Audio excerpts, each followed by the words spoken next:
I'm Chelsea Sherrod here with our Nesson Patriots beat writer Dakota Randall for the Patriots Thursday practice as they prepare to go on the road to take on the Jets on Sunday in Week 8. And Dakota, the story of the day is Bill Belichick saying that he expects to go with Mac Jones on Sunday. He says he's expecting him to be fully available and ready to go. But also another storyline is the fact that he really didn't say anything beyond Week 8.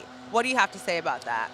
Yeah, I mean, finally we got some clarity from Bill Belichick that, yes, Mac Jones will start this weekend. But as you said, he said he'll be fully available, he'll be ready to go. And we were asking, what does that mean? And he kept dancing around it. Then he finally acknowledged, yes, Mac Jones will start. But then once we started pushing him on, beyond this weekend, the whole Bailey Zappi conversation, who's going to be the starting quarterback long term, he fought back a lot. I think he said, stop trying to trap me into things in the future.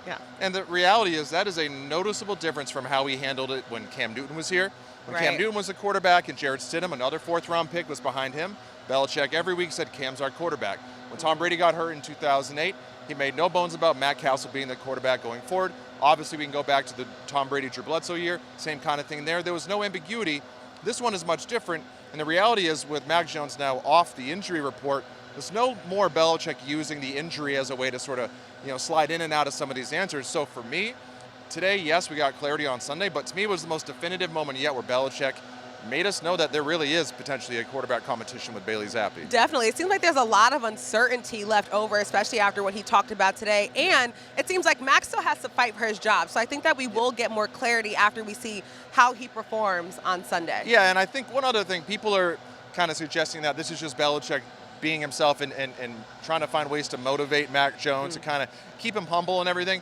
And I think, yes, he did that to Tom Brady for 20 years. But the reality is, what is Mac Jones going to be motivated by during a media press conference that he's not going to be motivated by what happened the other night at home when he got booed off the field by his own fans, cheering for him to lose his job and be replaced by Bailey Zappi. I mean, if he can't get motivated and fired up after that, and he needs Belichick sort of sticking it to him in the press conferences, then I don't know what we're really doing here. So I think, to me, again, it's the Belichick in his way acknowledging, I'm not totally sold on Mac Jones going forward. Yeah, definitely. I think it's also their way of trying to control the narrative, of course. Always. Yeah. Mac Jones and the Patriots looking for a bounce-back win on Sunday, but it's going to be a little difficult because you have David Andrews, who is out again for the second day this week. You have Christian Barber on the defensive line. Also have Kyle Duggar, a DB that was out again. These are all three big players that the Patriots could be without come Sunday. What is their status like after them being out again today? Well, yeah, with all three of them looking like they were out today, that's not good for their status on Sunday. I mean, if you were to bet now, you'd have to say that they would miss Sunday's game against the Jets. And those are big losses. I mean, and they're in that areas, that are pivotal spots for the Patriots in this game. I mean, I think the Patriots are better than the Jets, regardless of the records. I think the Jets are wildly overrated. But the reality is, for the Patriots to win that game, one, they need to protect the quarterback. They need to protect Mac Jones against a really good Jets defensive line. And David Andrews is your most consistent offensive lineman. He would be going up against Quinnen Williams, their star defensive tackle. Now that's probably going to fall on James Ferentz. We'll see how that goes. And on the other side, I'm not worried about Zach Wilson at all. I mean, I think the way the Jets call these games show that they don't want to put much responsibility on him. They're really running the ball and playing things safe. And so for the Patriots, they got gashed by the Bears on Monday night. They need to get back to stopping the run. And without Kyle Duggar in there, and potentially without Christian Barmore again, that makes it extra difficult. Now, Breece Hall, the Jets' star rookie running back, is gone for the season, but they still have Michael Carter, and they just brought in James Robinson from the Jacksonville Jaguars. So the running game is still formidable, and the Patriots look like they're going to be without two of their best run defenders. So I think those could be huge losses. Yeah, that would be a big task at hand for the Patriots that now they have to deal with. Of course, they have a 3-4 record, the Jets 5-2, but just like you said, this is a game that the Patriots can win. How big are the implications for the Pats if they don't get a win on Sunday? Yeah, I mean, it's a huge game. If they don't get a win, they're 3-5. And, they're last in the division. The latest they've been last in the division since 2000, Bill Belichick's first year coaching the team. And I think you'd have to start having an honest conversation about should this team sell at the trade deadline, which is on Tuesday at 4 p.m. And also the reality would be, and if they lose this Sunday, they'll be 20-21 without Tom Brady since Tom Brady left town. And I think dating back to Thanksgiving of Tom Brady's final year, they lost like 5 of their last 7 games. So they're really something like 21 and 26 since that point. So you have to start having a real conversation with, are we just a bad team and do we really need to start making some wholesale changes?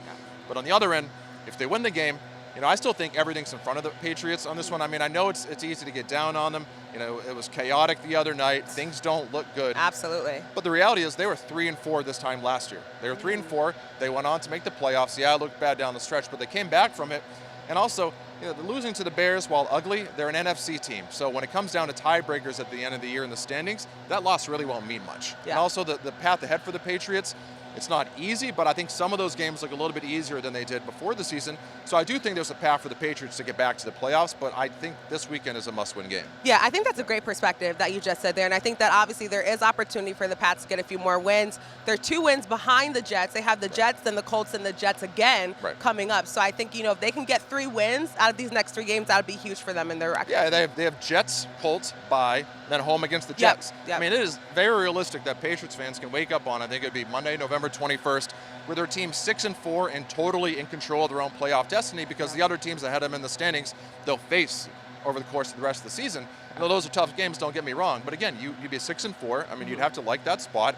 And they're all winnable games. I mean, the Colts are going to have Sam Ehlinger, a rookie quarterback who, to this point in his career, hasn't thrown a single pass in an NFL game. Yeah. And I just brought up why I think the Jets are still a very beatable game. So I know it's easy to get down on the Patriots, and I think that's fair, but I think there are reasons to be optimistic. Yeah, absolutely. Thank you so much for that perspective, Dakota. And of course, a key thing for the Patriots to get these wins is how their quarterback plays, and we will keep our eyes on Mac Jones as he makes his full return come Sunday when the Patriots take on the Jets.